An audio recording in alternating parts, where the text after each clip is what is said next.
Nananana, voltamos! Hoje eu quero bater um papo artístico com vocês. Quem aqui, quando era pequena, na sessão da tarde na Globo, assistia Eduardo Mãos de Tesoura? Eu, pelo menos, já assisti umas 10 vezes. Tá, Eduardo Mãos de Tesoura, Alice no País das Maravilhas, A Fantástica Fábrica de Chocolate, Noiva Cadáver, deixa eu ver o que mais, Batman, O Retorno, Beetlejuice, O Cavaleiro Sem Cabeça. Se você pegar todos esses filmes, você vai ter alguma coisa em comum, que é um ambiente muitíssimo estranho e artístico. E todos eles têm a mesma assinatura, que é do Tim Burton, um dos maiores diretores artísticos que já existiu em toda a história do cinema. Eu sou simplesmente apaixonada por ele e pelos filmes dele. Toda a produção que ele faz tem algo de diferente. As ideias dele, os conteúdos artísticos que ele tem são simplesmente inspiradores e motivacionais. A carreira dele foi construída ao longo de muitos anos, simplesmente intacta, sem nenhum escândalo e cheio de ideias maravilhosas para inspirar nossa mente e os nossos dias. Porém, hoje eu não vou falar com vocês sobre o Tim Burton exatamente. Eu vou falar com vocês sobre a pessoa que inspirou o Tim Burton a ser quem ele foi e a quem ele é até hoje. Inclusive, ele fez um filme em homenagem a essa pessoa. O nome desse filme é Olhos Grandes, ou Big Eyes em inglês, que é a história de uma artista chamada Margaret Keane. É interessante porque a história dessa mulher é uma história de superação, uma história muito louca e que me interessa muito porque está dentro do mundo da arte. Tim Burton, desde o princípio, quando ele conheceu a Margaret Keane e o trabalho dela, ele se apaixonou e ele pega várias referências do trabalho dela e coloca no trabalho dele. É simplesmente espetacular quando você faz uma análise das obras da Margaret e os filmes do Tim Burton. Você vê cada coisa assim sombria, cada imaginação que ele coloca dentro dos filmes dele, uma referência dela. E é muito bonito ver como que ele agradeceu a ela essa inspiração que ela deu para ele no filme que ele produziu sobre ela, porque, pasmem, eles levaram 11 anos de pesquisa para poder fazer o filme Olhos Grandes. Passaram 11 anos recolhendo materiais, pesquisas, para reproduzir um material fidedigno nesse filme. Bom, quero falar com vocês sobre a vida da Margaret Keane. A Margaret Keane, ela nasceu em 1927 nos Estados Unidos e desde pequena ela gostou muito de arte. Ela começou a desenhar por volta dos 12 anos de idade e ela, já nessa idade, procurou aulas de arte, procurou aprender os primeiros passos para se tornar uma artista bem cedo. E o primeiro quadro que ela pintou no primeiro curso de arte que ela fez foi o quadro de duas crianças, uma sorrindo e uma chorando, e ela deu de presente para a avó dela.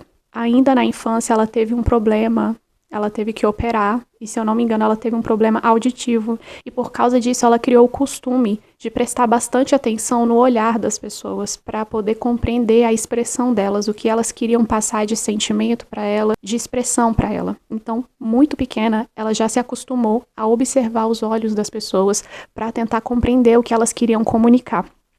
E o tempo foi passando, Margaret cresceu, se tornou uma adulta, foi evoluindo aí no trabalho artístico dela, ela casou, teve uma filha, e até então ela era uma artista desconhecida, ninguém sabia quem era Margaret. Ela tinha esse trabalho como artista, mas inclusive ela passava altos perrengues financeiros, porque com arte vocês sabem como é que é, muito complicado a pessoa até ela galgar um status e conseguir vender as obras dela por um valor aí que venha a sustentar, demora um pouco e não é todo mundo que consegue isso.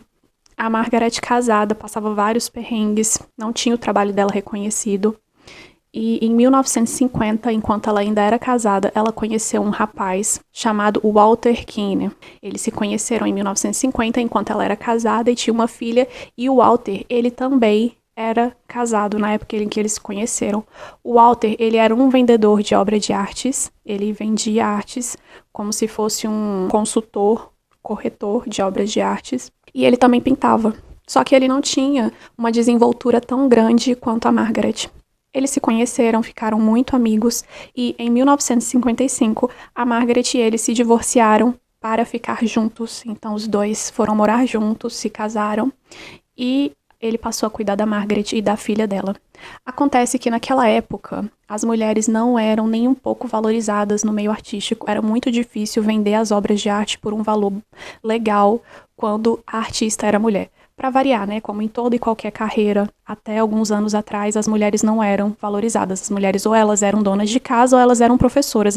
Era a única profissão que uma mulher conseguia trabalhar e ter algum ganho, era como professora. Os dois se casaram e o Walter teve uma genial ideia e propôs para Margaret o seguinte: meu amor, vamos fazer o seguinte, eu falo para as pessoas que os seus quadros são meus e como eu sou homem, vou assinar, meu nome também é Kenny, a gente passa a vender esses quadros como meus. Você pinta os quadros e eu saio para a rua para vender, como se fossem meus quadros. E aí, assim foi, em 1955, já assim que eles casaram, o Walter começou a vender as obras de arte da Margaret.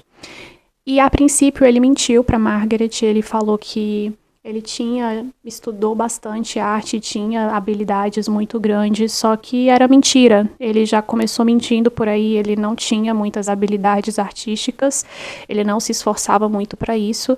E ele era só realmente um bom vendedor. Ele era muito bom vendedor. O Walter, ele era aquele tipo de vendedor que conseguia um bom preço numa garrafa de areia no deserto, digamos assim.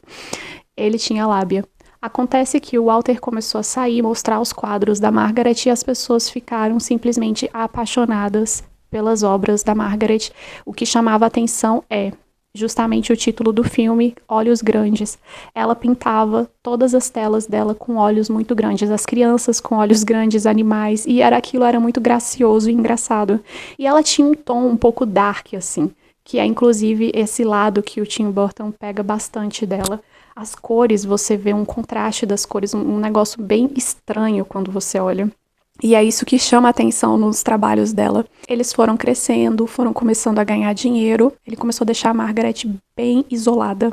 Ela passava horas pintando quadros e ele passou a colocar cada vez mais e mais pressão em cima dela para produzir mais. Ele era uma pessoa muito gananciosa, que gostava muito de dinheiro. E ele foi cada vez mais valorizando o trabalho dela e vendendo, e eles foram começando a ficar muito ricos. Em 1955 eles casaram, os 2 primeiros anos eles começaram a ficar bem conhecidos. E no meio artístico, o Walter começou a reparar que as pessoas estavam industrializando nessa época. Eles começaram a industrializar a arte, imprimindo os quadros, escaneando, imprimindo e vendendo em larga escala. Então, o que ele teve a sacada? Ele era muito bom nisso, ele era muito... Apesar de ser uma pessoa sem caráter, que a gente vai ver depois, ele era uma pessoa, um vendedor nato. Então, foi aí que a Margaret realmente ficou famosa. Ele pegou essa sacada de imprimir as obras, porque um artista, o que ele faz hoje, né? Ele pinta a obra dele original, vende ela por um preço mais caro, ou senão ele deixa ali numa galeria, um colecionador, com ele mesmo, para manter ali o preço daquela obra, e ele escaneia e vende por um preço mais barato as cópias dessa arte. O Walter e a Margaret, eles foram pioneiros nisso. As obras da Margaret, ela ficou conhecida nos Estados Unidos inteiro. Ela começou a imprimir não só em panfletos, mas também em xícaras, em artigos para cozinha. Todos os lugares você achava as artes da Margaret. E as pessoas que eram muito fãs, às vezes, como elas não podiam pagar pelos quadros, elas pegavam os folhetos. E aí ele foi naquela sacada e começou a vender arte barata em várias coisas, colocando a arte dela em várias coisas para as pessoas que não tinham tanta condição poderem comprar também. E eles ficaram muito ricos, fizeram muito dinheiro. Só que isso subiu a cabeça do Walter. E aí ele colocou a Margaret para trabalhar mais e mais. Ele queria que ela produzisse mais, obras maiores. Ele começou a florescer esse lado megalomaníaco dele, de poder e dinheiro. E chegou a um ponto de pressão que a Margaret começou a ficar depressiva, começou a ter problemas mesmo psicológicos.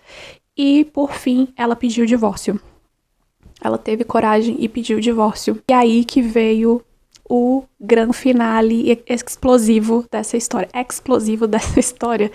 que em 1960 e pouco eles divorciaram. No divórcio começou a briga na justiça pela partilha dos direitos autorais das obras de arte e do dinheiro dessas obras. E vem aqui o início da história, né? O Walter, ele se dizia o autor, né? O pintor dos quadros. E como é que ficava isso aí?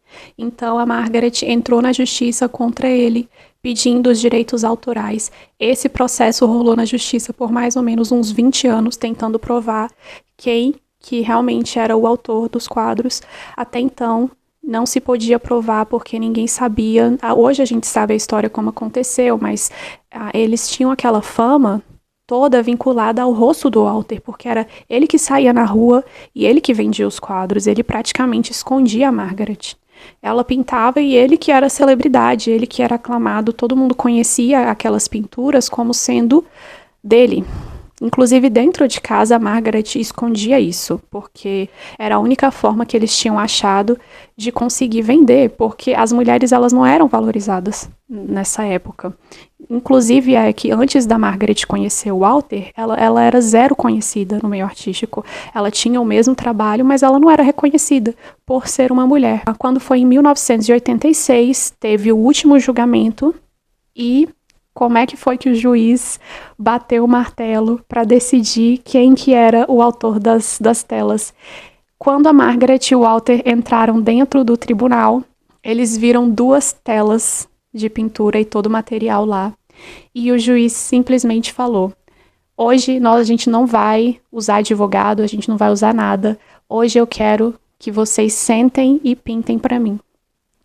Nossa, foi um julgamento histórico, né, nos Estados Unidos, pois a Margaret ela pintou o quadro em 53 minutos e o Walter alegou no julgamento que ele tinha tido um problema no ombro dele, ele tinha deslocado o ombro e por causa disso ele não poderia pintar. Lógico, ele não poderia pintar porque ele não sabia pintar, ele não sabia nem fazer um desenho. Ele simplesmente era uma negação na arte. A Margaret deu um show na corte e ela ficou ainda muito mais famosa, porque esse caso veio a público, o julgamento veio a público e ela estourou. Se antes eram famosos os quadros dela, agora, depois desse julgamento, foi algo assim midiático e ela ficou famosa no mundo inteiro. Os quadros dela hoje são reconhecidíssimos. A Margaret, infelizmente, ela veio a falecer no ano de 2022, mas ela foi embora em paz, com certeza, porque ela foi embora sendo reconhecida por quem ela realmente era. E é difícil dizer aqui, porque no final das contas, se não fosse o marido abusivo dela, não sei se o trabalho dela teria sido reconhecido na proporção que foi. Ela passou momentos de terror na mão desse cara. Provavelmente ele devia ter algum desvio de caráter, algum desvio de personalidade, um narcisismo, alguma coisa assim. Mas ela viveu com ele cerca aí de 5, 6 anos, um casamento que aprisionou ela, mas que no fim, pelo menos de uma coisa muito ruim, veio uma coisa muito boa. O reconhecimento de quem ela era a nível mundial. E o Tim Burton, em admiração ao trabalho dela, em admiração a quem ela era, produziu essa obra, esse filme, que é um espetáculo. Eu indico assistir, eles contam em detalhes toda essa história que eu falei aqui para vocês. É um filme que não é tão conhecido. Dos filmes do Tim Burton, não é um dos mais famosos, porém é um filme muito legal. E se você é fã do Tim Burton, eu recomendo realmente você assistir, porque você vai passar a entender de onde ele tirou inspiração para as ideias mais malucas que ele tem. Porque são ideias bem parecidas com o estilo artístico da Margaret. E é isso, eu espero que vocês tenham gostado dessa história. Para mim, particularmente, eu amo por conta, né, que vocês sabem, desenho, sou do meio artístico, gosto muito. Então, sou fã do Tim Burton também. E quis trazer para vocês esse conteúdo hoje. Muito obrigada para você que ficou aqui até o final. Peço que, se você gostou, se inscreva no canal, deixa seu comentário aqui, dá uma curtida para que a gente possa crescer essa comunidade. Vejo vocês na próxima. Um beijinho. Tchau.